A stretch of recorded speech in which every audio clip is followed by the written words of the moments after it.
Have you ever walked away from a conversation wondering if you said too much? Do you ever feel like people tune out no matter how much you explain? What if the real secret to being heard is saying less? In today's noisy world, we often equate talking more with being heard. But the truth is, real influence comes from saying less with purpose, clarity, and confidence. This book, The Power of Saying Less, Learn to Speak with Impact, will show you how to eliminate verbal clutter, use silence wisely, and make every word count. You'll learn how to speak with intention, listen with presence, and connect with others more meaningfully, whether you're leading a team, deepening relationships, or just trying to be understood. Let's begin. It's time to speak less and say more. Chapter 1: The Art of Intentional Speech. Have you ever walked away from a conversation and thought, "Did I say too much? Did they even understand my point?" Or worse, "Why did I even say that?" You're not alone. Most of us talk without really thinking. We speak to fill silence, to prove a point, or to feel seen. But here's the truth. Real influence doesn't come from how much you say. It comes from how intentionally you say it. And that's what this chapter is all about. The art of intentional speech. Intentional speech is more than just a communication skill. It's a mindset, a discipline, a power move. It's the choice to speak with purpose, clarity, and control, instead of just reacting with noise. And in a world where everyone's shouting to be heard, the quietest person in the room often has the most impact. The problem: why we talk too much. Let's be honest. Most people talk to fill space, not to add value. We ramble in meetings. We over-explain in emails. We dominate conversations out of nerves or habit. Why? Because silence makes us uncomfortable. Because we think more words equals more credibility. Because we're afraid we won't be heard unless we say everything. But here's the irony. The more you say, the less people remember. Intentional speakers flip that. They don't speak more, they speak better. So, what exactly is intentional speech? It's speaking with a clear purpose. It's knowing why you're saying something, what message you're trying to get across, and how you want the other person to receive it. It's about using fewer words to create more impact. Think about it. The most powerful speeches in history were short. The strongest messages are usually simple. And the most respected leaders, they talk less but everyone listens. That's not luck. That's intentionality, the power of the pause. Want to know the easiest way to become a more intentional speaker? Learn to pause? Seriously, just pause. Pausing before you speak gives your brain time to process. It shows confidence. And it makes people lean in. It's one of the most underrated communication tools out there. Next time you're in a conversation, try this. Pause 4 seconds before you respond. You'll be amazed how much more control you feel. And how much more impact your words carry. Emotional awareness.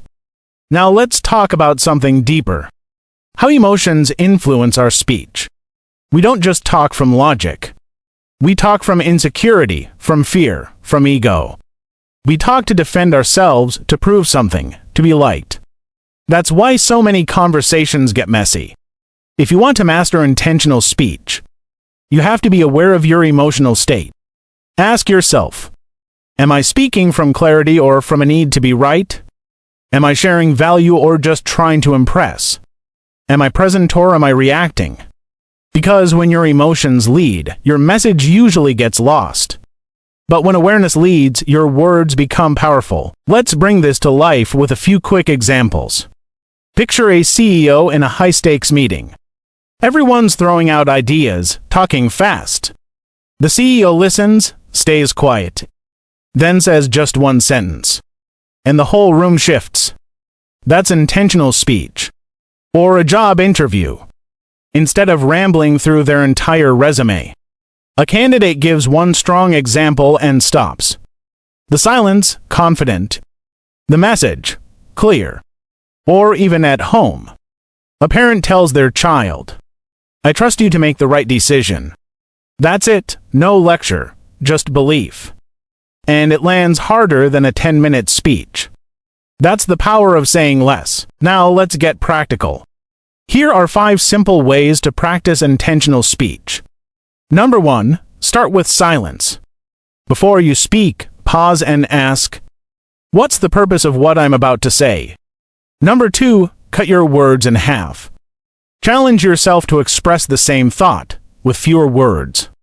Number 3. Speak in bullet points. Make your message easier to follow. For example, 3 quick updates: 1. The status; 2. The risk; 3. The next step. Number 4. Be a better listener. The more you truly listen, the less you'll feel the need to dominate the conversation. And number 5. Rehearse in low-stakes conversations. Use your daily chats to build this habit.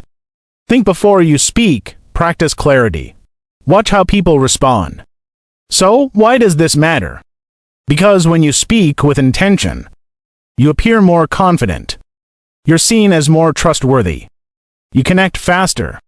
You reduce misunderstandings. You make people want to listen. And most importantly, you start to believe in your own voice more. Intentional speech doesn't just change how people see you. It changes how you see yourself. You don't need to be the loudest voice in the room. You don't need to speak first or speak the most. You just need to speak with clarity, with purpose, with presence. That's how you stand out. That's how you lead. That's how you connect. So remember this. Speak less, say more. Make it count. If this message hit home for you, make sure to subscribe to the channel for more insights on mastering the art of powerful, intentional communication. Coming up next, we're talking about why we say too much and how to break the habit of over-talking before it sabotages your message. Chapter 2. Why we say too much. Why do we talk so much? Seriously, why do we say things we don't need to say, ramble when we're nervous, or keep explaining long after we've made our point? If you've ever walked away from a conversation thinking, "I should have kept that shorter," you're not alone. In this chapter, we're pulling back the curtain on why we talk too much, where the habit comes from, and what to do about it. Because the first step to speaking with impact is knowing what's getting in the way. Let's get into it. Section 1. The root causes of over-talking. Talking too much isn't just a personality trait. It's often a symptom of deeper stuff: emotional triggers, social conditioning, and even fear. Let's break it down. Reason number 1. Fear of silence. Most of us feel uncomfortable with silence. In a meeting, a pause feels awkward. In a conversation, a few seconds of quiet, painful. So we fill the space, even when we have nothing valuable to add. But silence isn't the enemy. Silence is power. It creates tension, it demands attention. And when used well, it makes your words matter more. But because we fear silence, we overspeak. Reason number 2. Need for validation. Let's be real. A lot of us talk too much because we want to be liked. We over-explain to prove we're smart. We add details hoping people will agree with us. We talk and talk, hoping someone will say, "You're right?" That need for approval leads to cluttered communication. But the truth is, confidence isn't shown by how much you say. It's shown by what you choose not to say. Reason number 3. Nervous energy. Ever get anxious in conversations? Your heart's racing, your thoughts are everywhere, and before you know it, you're rambling. That's nervous energy taking over your voice. We all do it, especially when the stakes are high. Job interviews, first dates, big presentations. The key isn't to shut down your nerves. It's to recognize them and pause. Even a 2-second pause breaks the loop. It lets your brain catch up before your mouth runs ahead. Reason number 4. Filling emotional space. Sometimes we talk because we feel emotionally uncomfortable. We overshare in vulnerable moments. We tell long stories to avoid getting to the real point. We deflect with words because we don't want to sit with discomfort. In moments of tension, silence can feel threatening. So we overtalk to avoid facing what's really going on. But if you want to grow, you have to learn to sit in that space. Let the silence breathe. Let your words come from clarity, not avoidance. Reason number 5, lack of preparation. Sometimes we talk too much because we're just not prepared. You don't really know your point. So you circle around it. You keep explaining, hoping you'll land it somewhere along the way. Sound familiar? Preparation breeds clarity. When you know your message, you don't need to say it 5 different ways. You say it once with confidence. That's what intentional communicators do. They prepare, then they pause, then they speak with impact. Section 2. The consequences of saying too much. Now, let's talk about the cost. Because over-talking doesn't just make you long-winded. It actually works against you. Here's how. People stop listening. The longer you talk, the more their attention fades. Your message gets diluted. Instead of being sharp and clear, it becomes a blur of words. You lose credibility. People may see you as uncertain, nervous, or even insecure. You crowd out others. Over-talking dominates the space, shutting down collaboration, connection, and deeper conversation. You miss your moment. Sometimes the most powerful thing you can do is stop talking. Less really is more. Section 3. How to recognize over-talking in the moment. Okay, so how do you catch yourself before you go off the rails? Here are a few signs you're over-talking. You're repeating yourself. You feel the need to justify or explain again. You keep talking after the point has been made. You start feeling anxious mid-sentence. You finish speaking and instantly regret how long you went on. If any of these sound familiar, here's what you can do. Step 1. Pause. Catch yourself mid-sentence. Take a breath. Say something like, "Let me summarize that simply," and then wrap it up. Step 2. Watch for body language. If the person you're talking to starts looking away, checking their phone, or giving short responses, you've probably said too much. That's your cue to tighten it up or hand the mic over. Step 3. Practice less is better responses. Start using tighter phrases like, "In short." The bottom line is, to summarize, here's what matters most. These phrases help you pivot out of ramble mode and back to clarity. Section 4. Replacing the habit. The best way to stop over-talking is to replace the habit with better ones. Here's how. Habit 1. Start with the point. Lead with your main message. Then support it only if needed. People appreciate speakers who get to the point quickly. Habit 2. Use the 60-second rule. Try expressing ideas in 60 seconds or less. If you can't, you probably need to clarify your own thinking. Habit 3. Ask more, talk less. Questions are powerful. They invite others in and keep you from dominating the space. Ask, then listen. It builds trust and helps you stop talking just to talk. Here's the big takeaway. We talk too much because we're trying to feel safe. But real communication isn't about safety, it's about clarity. When you drop the need to impress, to fill space, to be perfect, you start speaking from a place of power. So pause. Think. And when you speak, make it count. Because when you say less, your words carry more weight. If this helped shift your perspective, hit subscribe for more content that helps you communicate with calm, clarity, and confidence. In the next chapter, we're exploring the power of silence and why the spaces between your words are sometimes the most powerful part of your message. Chapter 3. The Power of Silence. This chapter explores one of the most underrated yet most powerful tools in communication, silence. What if I told you that one of the most powerful things you can say is nothing at all? Let that sink in. Most people are afraid of silence. It feels awkward, unnatural, even threatening.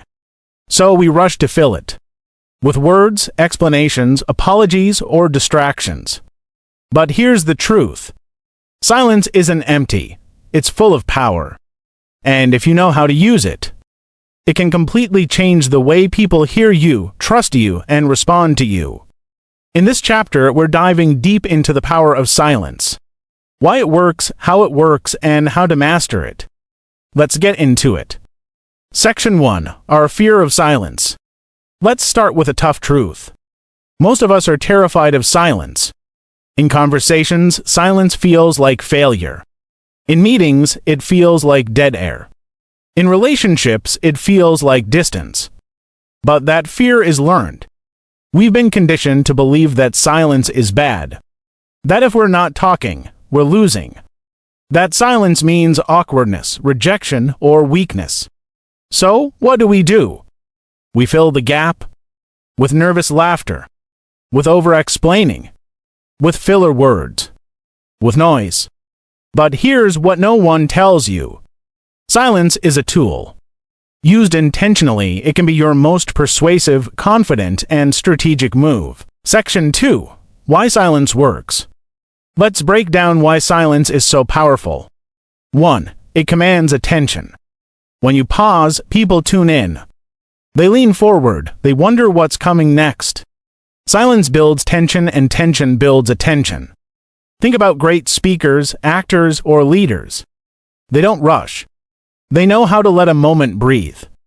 And when they do, the room listens. 2. It signals confidence. Only someone who's comfortable with themselves can be comfortable with silence. People who are insecure try to fill every moment with proof. Confident people, they let their words land. They don't chase reactions. They know silence works for them, not against them. 3. It gives your words more weight. Words surrounded by silence feel more important. Like white space and design, silence makes your message stand out. It's the contrast that makes your words memorable.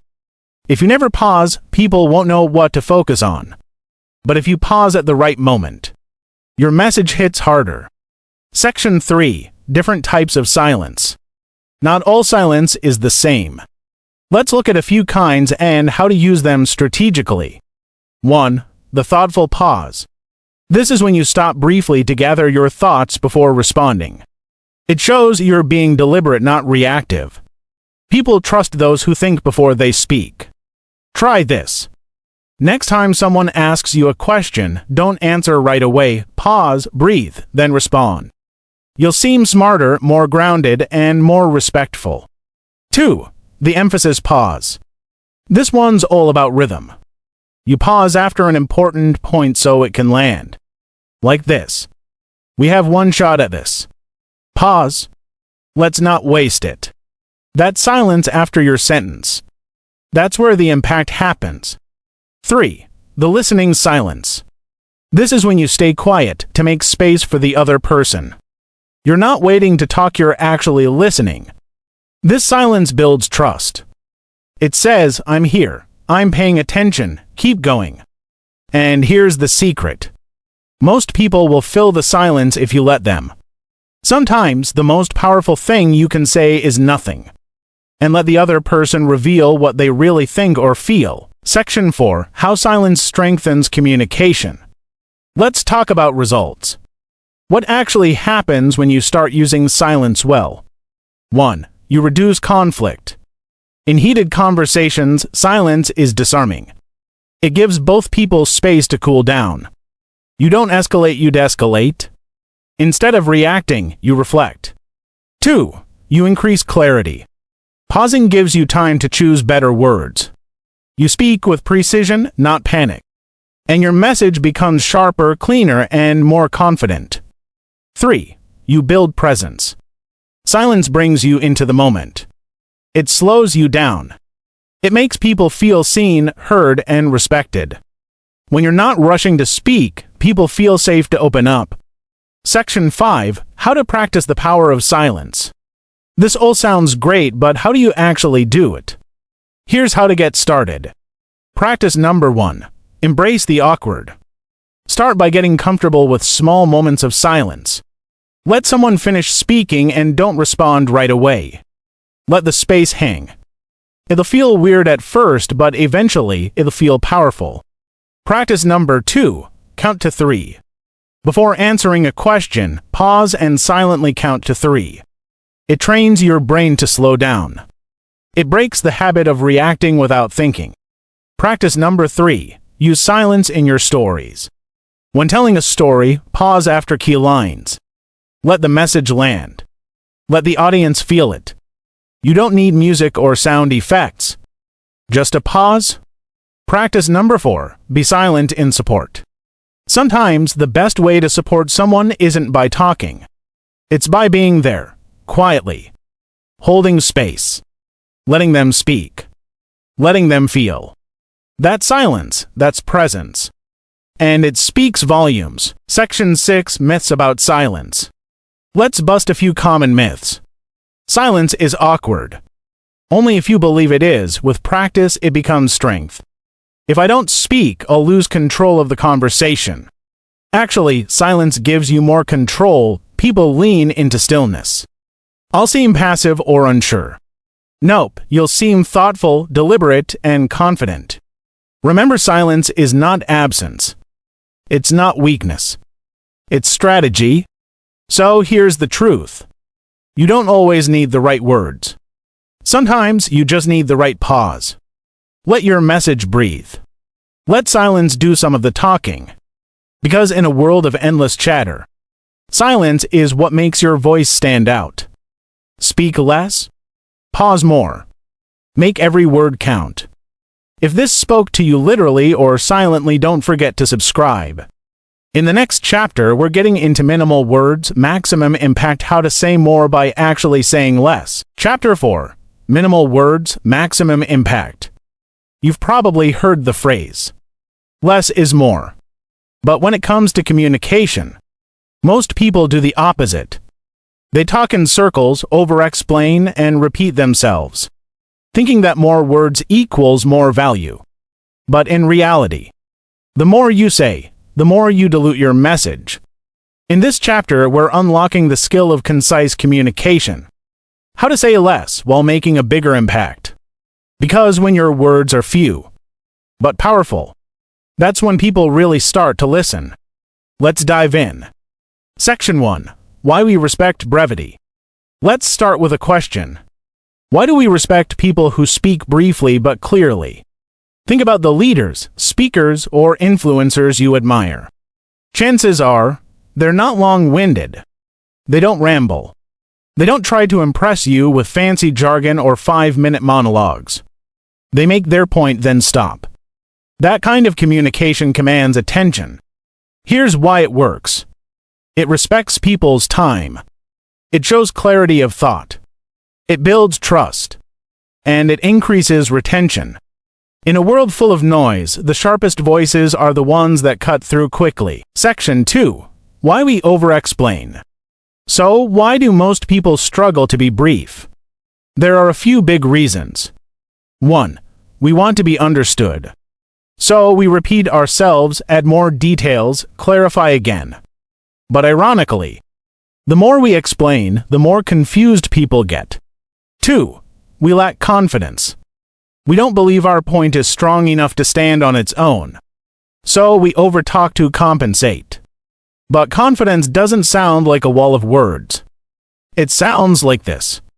Here's what I believe, period. 3. We think quantity equals quality. Spoiler alert, it doesn't. In fact, when you say too much, your best ideas get buried. Think of it like music. If every note is loud, none of them stand out. It's the space between the notes that creates rhythm and meaning. Same goes for your message.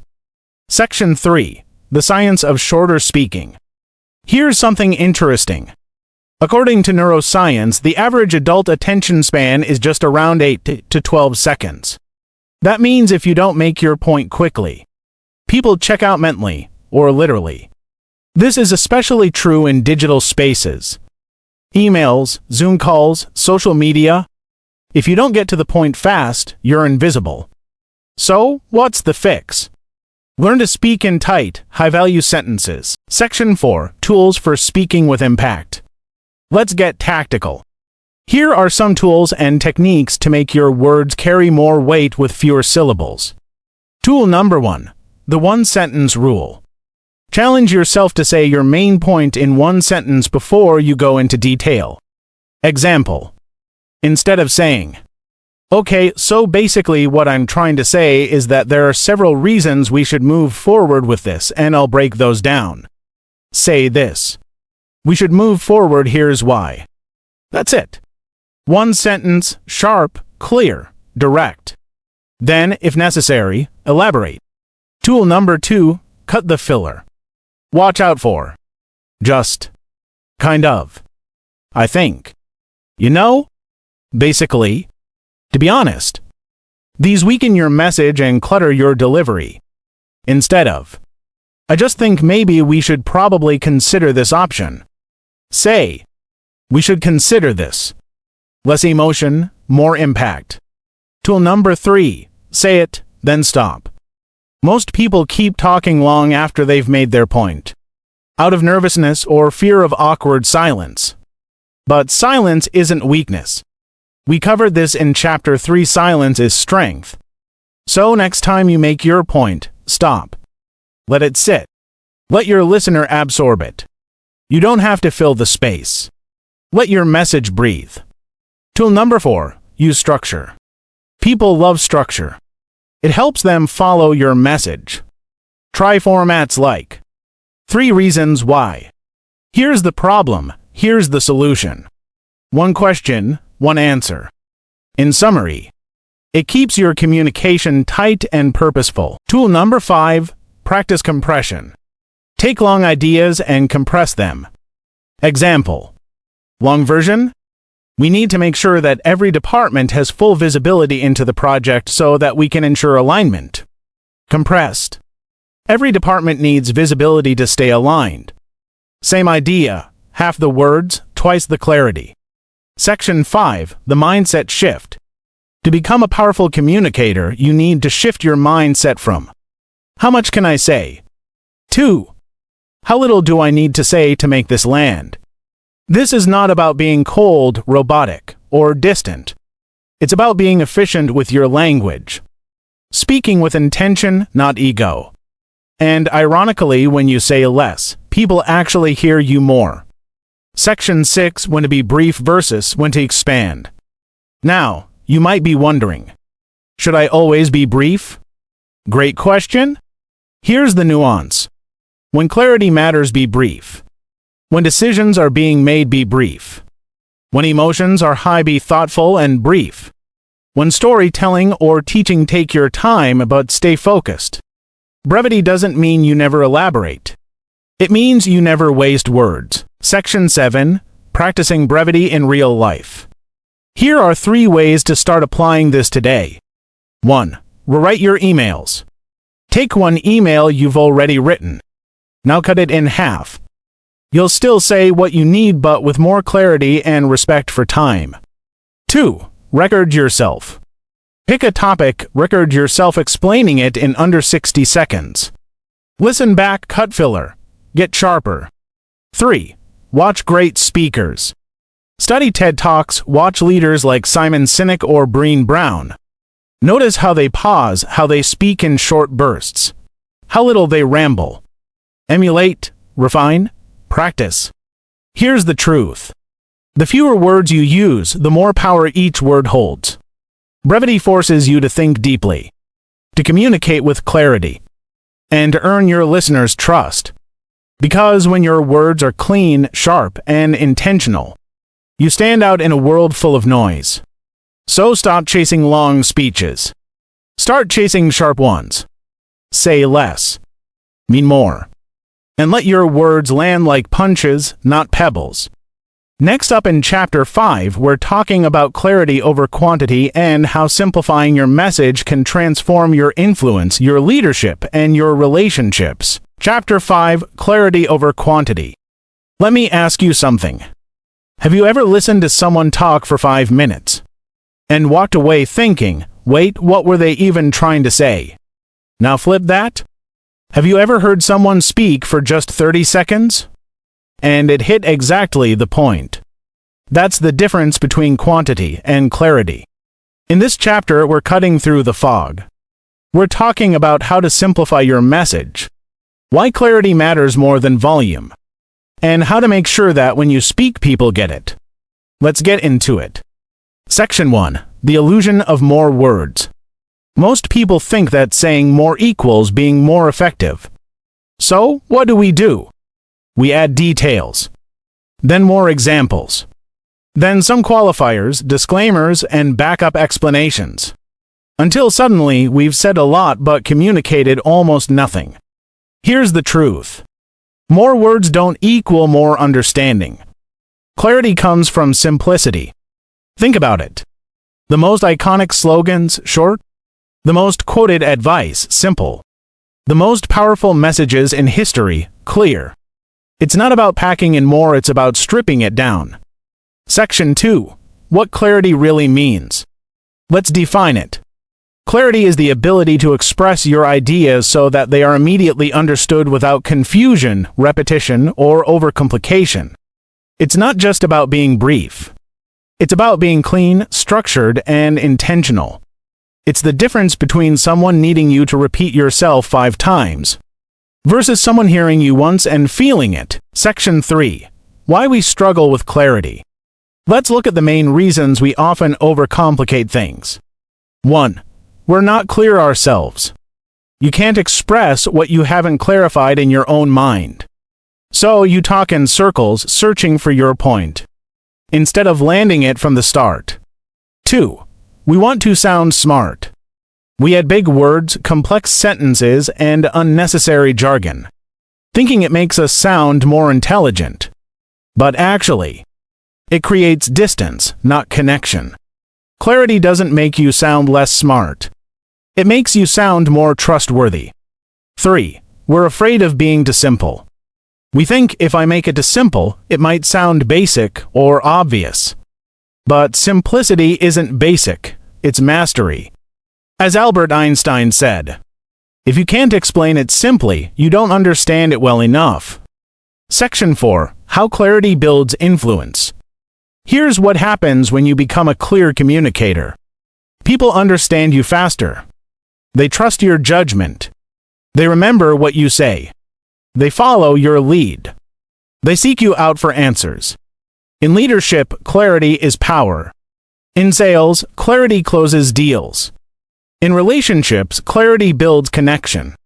Whether you're running a meeting or having a heart-to-heart, the clearer you are, the stronger your impact. Section 5. Tools to increase clarity. Let's talk about how to actually get better at this.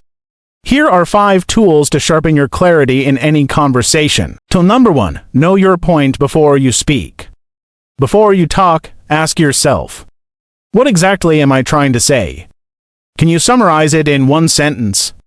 If not, don't speak yet, think first. Tool number 2. Use headline speaking. Start with your main idea like a headline. Then support it only if needed. Example. Here's the decision, we're moving forward. Here's the takeaway. The budget is approved. No warm-up, no softening, just the point. This grabs attention and shows leadership. Tool number 3. Drop the extra words. Start editing your everyday speech like an editor trims writing. Here's a bloated version. I'm just kind of thinking that maybe we should consider holding off for a bit. Now here's a clear version. Let's hold off for now. Cleaner, stronger, respectful of everyone's time. Tool number 4. Speak in straight lines. Avoid zigzagging stories or explanations. Get from it to be quickly. Instead of this. Well, originally we were thinking of doing it differently, but then someone brought up this idea and now we're just kind of still figuring it out? Say this. We're exploring a new approach we'll decide this week. Same info, more trust. Tool number 5. Ask for a repeat. Want a real-world test of your clarity? Say something important, then ask the person. Can you repeat that back to me in your own words? If they can, your message was clear. If they can't, you overcomplicated it. This isn't about ego, it's about effectiveness. Section 6. Applying clarity in key situations.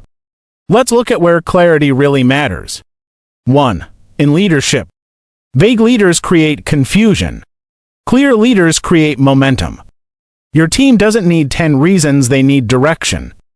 Say, what's happening? Say, what's next? Say it simply. 2. In conflict. When emotions run high, clarity matters more than ever. Don't spiral into stories. Say what you feel. Say what you need. Say what matters. Example. I felt ignored in that meeting. I need more time to process this. Let's talk when we're both calm. That's real clarity and it diffuses tension fast. 3. In storytelling. Yes, stories can be longer. But even a story needs structure. What happened? Why it matters. What you want them to take away. A clear story sticks, a confusing one gets skipped. Section 7. The confidence that comes with clarity. Here's what no one tells you. Clarity builds confidence. When you can express yourself clearly, you feel more in control. You feel more prepared. You stop over-explaining. You stop seeking validation. You know what you're saying. You trust yourself to say it. And that changes how others see you too. The goal is not to say more. It's to say what matters and say it clearly. Because when your message is clear, people don't just hear you. They believe you. They remember you. And they act on what you say. So ditch the fluff. Simplify the message. Speak with clarity, and watch your impact multiply. In the next chapter, we're unlocking one of the most underrated superpowers in communication, listening. Not just hearing, but really listening. It's a game changer. Chapter 6, Listening, the Hidden Superpower. What if I told you that the most powerful way to say more is to say nothing at all? Most people think being a great communicator is about how well you speak. Your words, your voice, your delivery. But here's the truth. The best communicators aren't the ones who speak the most. They're the ones who listen the best. In this chapter, we're unlocking the most overlooked, underrated, and underused tool in powerful communication, listening. Not passive hearing, not waiting for your turn to talk. I'm talking about active, intentional, full-body, present-moment listening. Let's get into it. Section 1. Why most people don't actually listen. Let's start with a little honesty. Most of us think we're good listeners. But in reality, here's what's happening while someone else is talking. We're planning what to say next. We're judging their words. We're waiting to jump in with our point. Or worse, we're zoning out completely. That's not listening. That's waiting for your turn. True listening is rare. Which is exactly why it's so powerful. Because when you really listen to someone, you make them feel seen, heard, respected, and safe. And that's influence. Section 2. The psychology of being heard. Let's talk about what actually happens when someone feels listened to. Neuroscience shows that when people feel truly heard, their brain releases oxytocin, a hormone linked to connection and trust. Their defenses go down. They become more open to feedback. They're more likely to remember what you say later. That means, the more you listen, the more powerful your words become when you finally speak. Listening is not a weakness. It's not passive. It's not submissive.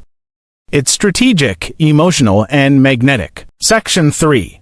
What great listening looks like. So, what does real listening actually look like? Let me break it down. 1. Physical presence. Put the phone down. Stop typing. Turn toward the person. Make eye contact. Use your face to show interest. It sounds simple, but these small actions create psychological safety. They show the person, you matter. I'm with you. 2. Mental focus. Block out distractions. Mentally mute your internal monologue.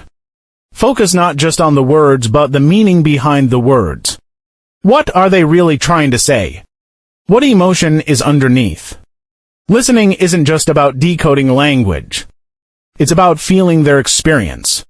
3. Emotional neutrality. This one's hard. Most of us listen through the lens of our own emotions. We get defensive. We take things personally. We start creating counter-arguments before they're even done speaking. Real listening means suspending judgment, letting the person finish, and resisting the urge to solve, fix, or respond immediately. 4. Verbal acknowledgement. Let them know you're with them. I hear you. That makes sense. Tell me more about that. What happened next? These tiny phrases make people feel safe to continue. They build rapport and trust. You're not interrupting, you're inviting. Section 4. The power of listening in leadership. Now let's talk about how this shows up in leadership.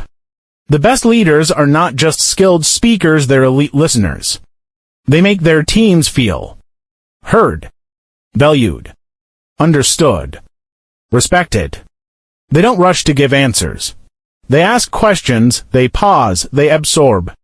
And when they do speak, people actually listen because they've earned it. Listening creates influence. Because people don't follow who talks the most.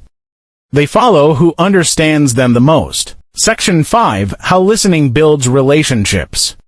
Listening is also the foundation of every strong relationship, professional or personal. In friendships, in marriage, in parenting, in teamwork. The most healing, affirming thing you can do for someone is to truly listen. Not fix them. Not compare stories. Not one-up them. Just be there. Because here's what you're really saying when you listen.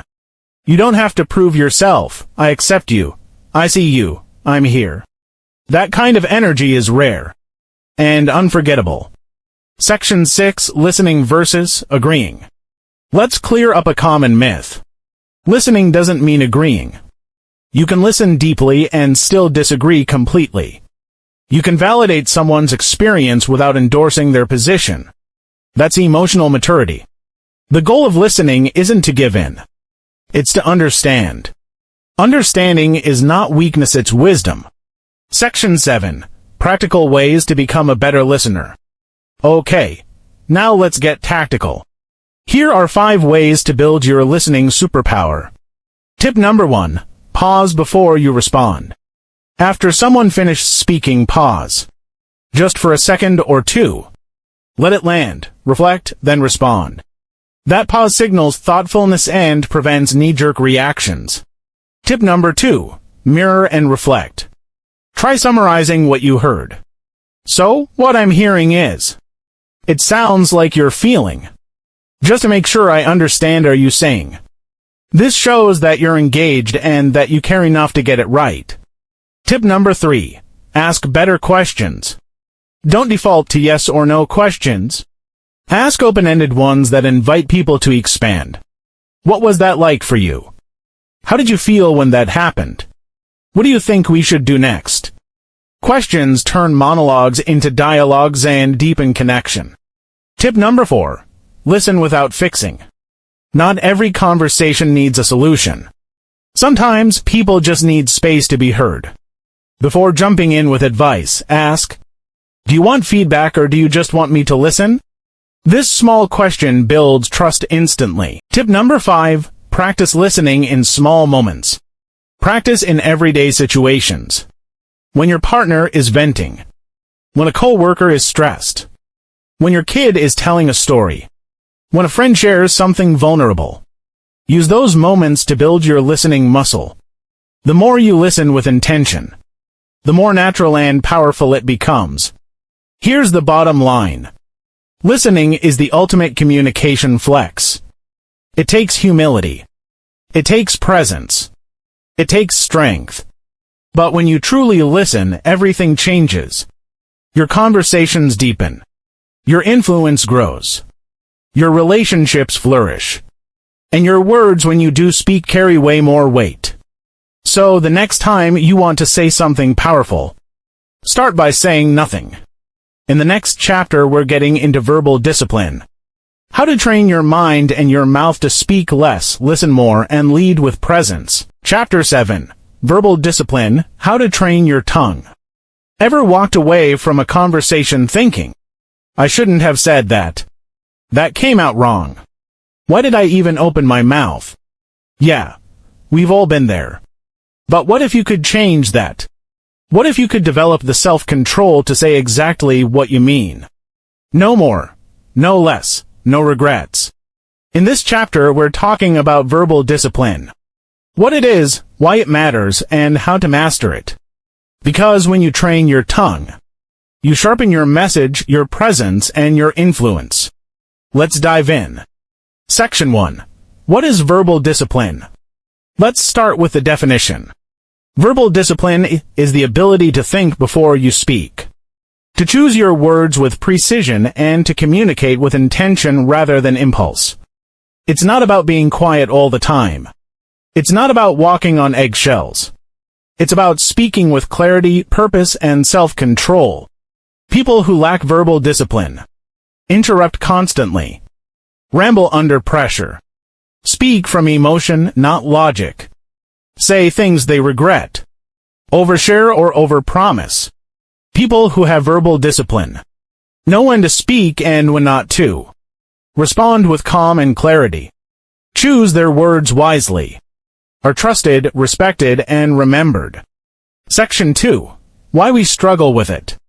So, why is verbal discipline so hard? Because most of us are operating on autopilot. We speak before thinking. We react emotionally. We talk to fill silence. We try to impress. We chase validation.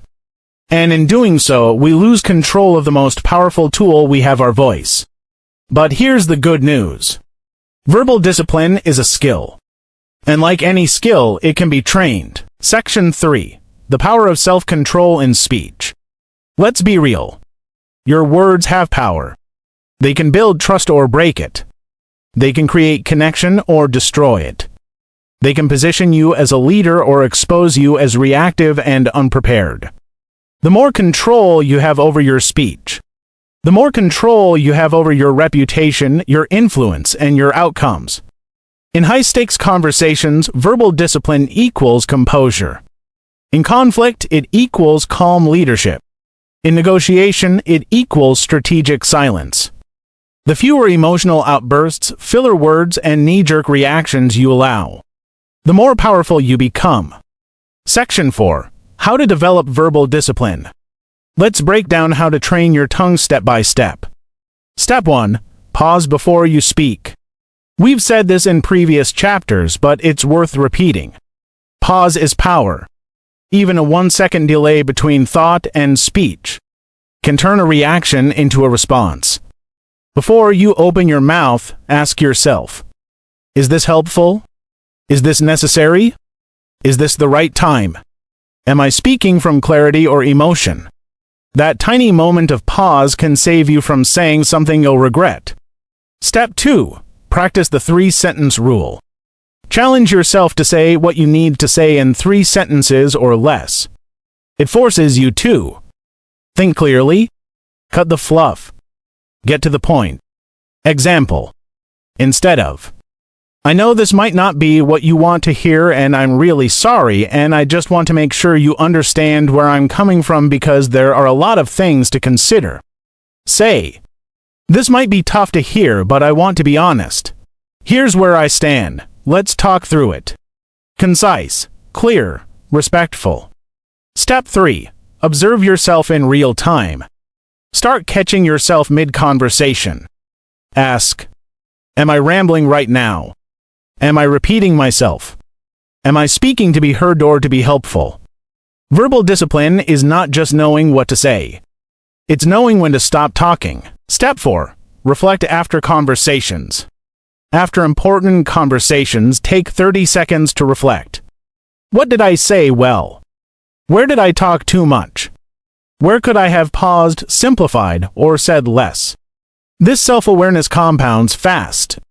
It turns every conversation into a lesson and every lesson into growth. Step 5. Reduce verbal fillers. Words like, like, you know, basically, I think, just. These weaken your message. Record yourself speaking. Play it back. Start eliminating fillers and replacing them with confident silence. Yes, silence is better than up, every time. Section 5. Emotional control and verbal restraint. Let's talk about the emotional side of this. Verbal discipline isn't just about talking less. It's about managing what drives your speech. If you can't regulate your emotions, you'll always struggle to regulate your words. So when you're angry, anxious, or insecure, slow down. Ask yourself, am I speaking from fear? Am I trying to prove something? Is this about clarity or control? Emotional maturity and verbal discipline go hand in hand. The more grounded you are internally, the more controlled you'll be verbally. Section 6. The benefits of verbal discipline. Let's talk results. When you develop verbal discipline, here's what happens. You appear more confident. People listen more closely. You avoid drama and miscommunication. You lead with calm authority. You build stronger relationships. You earn more trust fast. And maybe most importantly, you respect yourself more. Because every time you pause, clarify, and speak intentionally, you prove to yourself that you're in control. Not your ego, not your fear, not your habits. Here's the truth. You don't need to be louder, longer, or quicker to be powerful. You just need to be disciplined. Control your words and you control your impact. Speak with clarity and you earn respect. Lead with restraint and you lead with strength. Because in the end, what you don't say is just as powerful as what you do. If you're finding value in this series, make sure to subscribe and hit the notification bell. Coming up in Chapter 8, we're breaking down the psychology behind fewer words, why we're wired to overtalk, and how to rewire your communication habits from the inside out. We will discuss this and the remaining 6 chapters in the Part 2 of this video. Like this video and comment Part 2 if you watched to this extent. Thank you.